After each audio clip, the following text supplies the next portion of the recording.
Yohani niwe amudondora aho yashirijwe hejuru ati, uwo niwe navuze aho nagira nti uwuza kunkwirikira aranduta kuko yariho ntarabaho, kandi ku buzima bwiwe bw'umwuzurira niho twese tugaburirwa ibyiza byose tugabana.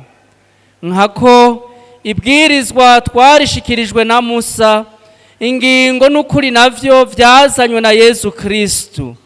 Nta numwe yigeze abona Imana, umwana w'ikinege ari mu nda ya se niwe nyene ukuyitumenyesha. Twakirize yompi ririyazwe na Kristu.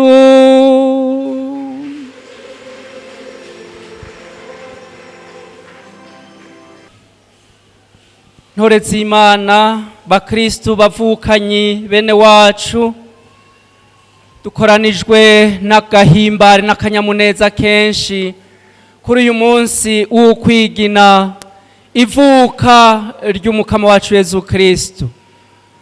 Ikinyegezwa c'Imana yigize umuntu ikaza kubana natwe. Turavyumvise muri inkuru nziza aho Jambo yigize umuntu abana natwe.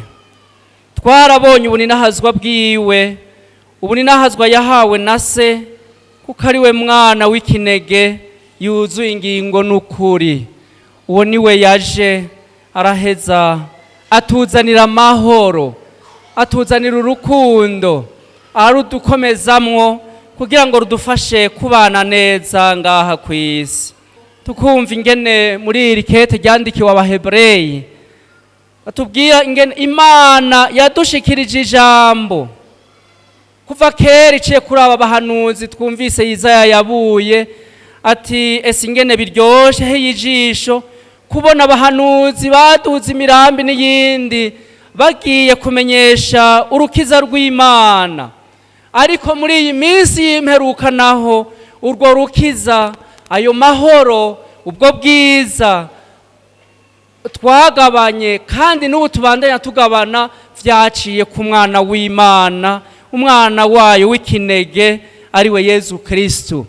Ariwe duhimbaza uyu munsi ivuka ryiwe mu bantu, ukuza kw'Imana mu bantu, ukuza gufata kamere yacu nyabworo y'abantu, iyo Mana igaheza igasununura ikigiza hejuru ayo magara make y'umuntu, agaheza akabona iciza akanywana naco kandi akagikurikira. Kajya kana Yezu karyamye mwisenga ry'ibuye, mwisenga twubatse, kajya kana karyamye hajya muri burya bwato katwibutsa ivyo vyiza, katwibutsa ko Yezu Kristu yaje umunsi umwe avukira i Betelehemu. Abari bahari ico gihe baramwihweje, baramukorakora, baramwitegereza n'amaso yabo.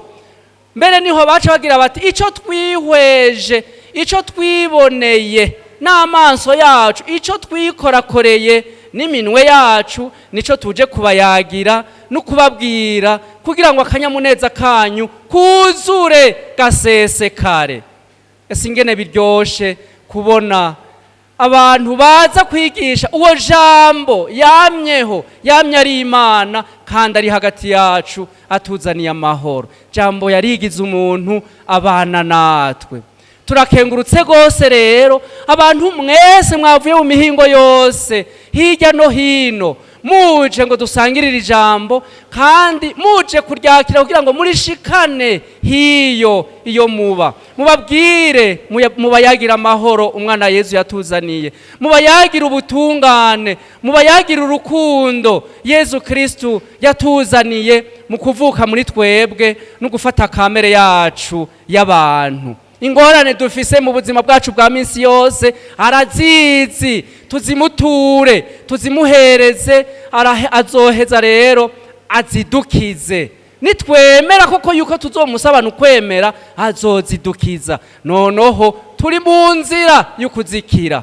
Tunezerwe rero, duhimbarwe kuko ukwemera kwacu kuzotuma uwo mwana Yesu avukira muri twebwe, avukira mu miryango yacu. nyine icubahiro umukuru w'igihugu cacu c'u Burundi afise ubutumwa muri iki gihugu cacu kutuja imbere no kutwigisha ayo mahoro jambo wa data yatuzaniye mu ngiro, mu mvugo no mu ngiro, tukamufatira kwa karorero. Singaha gusa arafise n'ubundi butumwa hirya muri Afrika no mu hirya kw'isi yose. None rero turakengurutse ko uyu munsi yaduze iyo mirambi akaduga akamanuka akaba avyagiye hagati yacu, akaba aje kutwifuriza Noheri nziza n'umwaka mwiza. None rero mu gusozera abavukanyi nagomba ndabasabe mwese tumwifurize n'umuryango wiwe, umupfasoni wiwe n'ibibondo vyiwe n'abamuherekeje bose Noheri nziza.